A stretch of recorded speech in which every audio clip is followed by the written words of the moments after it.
YouTube is the latest company to be involved in an AI-generated deepfake scam. The company has issued a warning to creators about a phishing scheme that tries to lure the victims, these creators, into using AI-generated video of it Okay, here's how the scam works. They had AI-generated video of its CEO, Neil Mohan, that they put out to these creators in an attempt to try and steal users' private data. Our next guest has worked with C-suite executives on how to battle against these scams. And joining us right now is Theresa Payton. She is a former White House Chief Information Officer.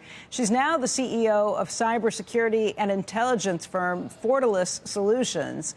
And Theresa, thank you for being here today. When I read the details on this is pretty scary because it's pretty sophisticated. And I think that I recognize phishing scams. I feel like we've evolved from the Nigerian letters to all kinds of ways that they try and trick you with emails or texts or different ways that come in. But this is a real step up.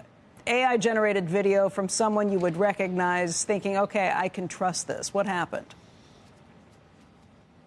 And here's what everybody needs to listen to. If this can happen to the talented team at YouTube, this can happen to any company. It's phishing with a twist. So they create sort of this fake monetization policy. They use a deepfake video of a CEO with a household name, YouTube. The red flag should have been for some of the creators. The scam sent them to private YouTube channels instead of public YouTube channels. And YouTube did everything right. As soon as they figured out this was going on, they went out to the creators and said, here are the things our CEO will never do. And this is really important. We used to use adult learning specialists at my time at the White House and my time in financial services. And one of the things they taught me was a lot of times telling everybody the do's and don'ts is too much. Pick 1 to 2 things where you can alert people. This is something that we would never do, something that's out of behavior. So every company today should be thinking about what are the things your CEO would never do? For example, leading people to some type of cryptocurrency investment scheme. Most CEOs of companies wouldn't do something like that. So find a way to make those red flags really obvious for your customers. I guess this gets me to the question, though, of what else AI-generated videos could be asking people to do, or could be just trying to manipulate the markets, right? If you see someone very well known, like a Jamie Dimon, or someone who's saying, Warren Buffett saying, hey, this is what we think is going to happen in the market, it's doomsday, look out. I mean, those are the type of things that you're not asking people to do anything, but it could very well make people move their holdings in the markets or do something else along those lines. I mean, how do we distinguish what is an AI-generated video from what is not? Is there any tricks? Are there any tricks or any ways that you can tell people to be on the lookout for that, or just don't believe anything you say or you hear, you read, or you see?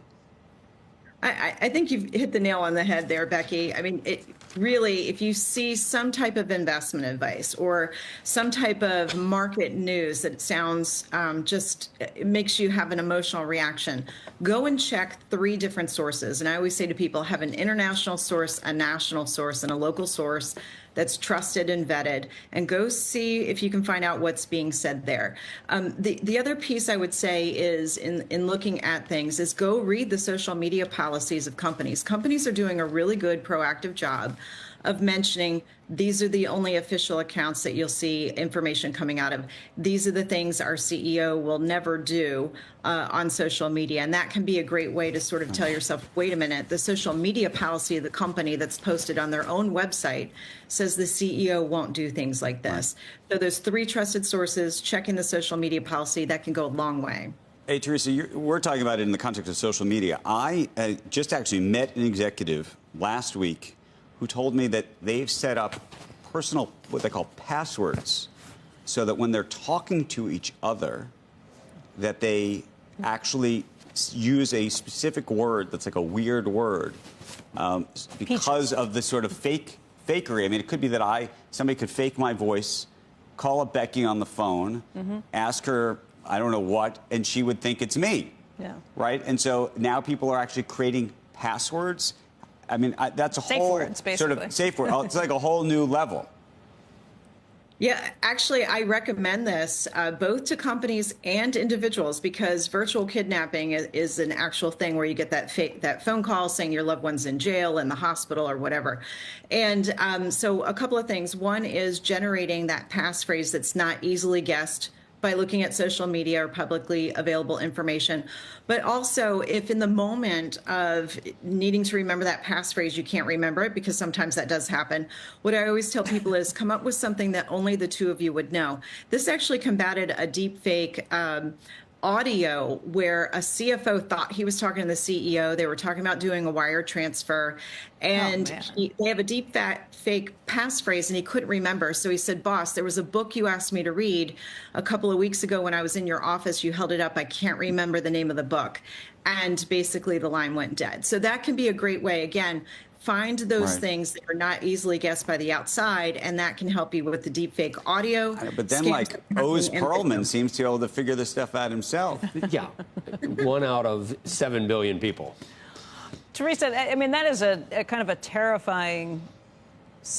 How much worse has this gotten over the last 2 years, would you say, just because, I mean, think about wire transfers that take place every single day, and authorizations for those things coming in. I mean, how much worse has it gotten? Well, we know that phishing is up based on generative AI being a big part of that. Phishing is up over 1,000%. We do know that regardless of deepfake or not deepfake, that companies are targeted. About 400 companies are targeted every minute with CEO scams. They're not all successful. So the statistics are hard to find because not everybody reports them, especially if they don't become a victim of a business email compromise or something like that. But we do know that it's getting worse because we are getting the phone calls from companies saying, we just had a near miss. This was really scary. What are some other things we can do? I would also tell everybody that deep fake audits of your executive team and of your board members is key. You need to have somebody on your team out there just looking at the internet, looking at videos, looking at audio. If you do see deep fake videos and audio, there is a takedown process that you can follow to request it be taken down. Go back and look at your social media policies that you've published around how your CEOs and your C-suite executives will conduct themselves publicly, talking about things that could impact the market, your company. And again, more importantly, the thing we all remember is the one thing you tell people you'll never do. So give them that red flag up front, and that's really going to save a lot of heartache in the process.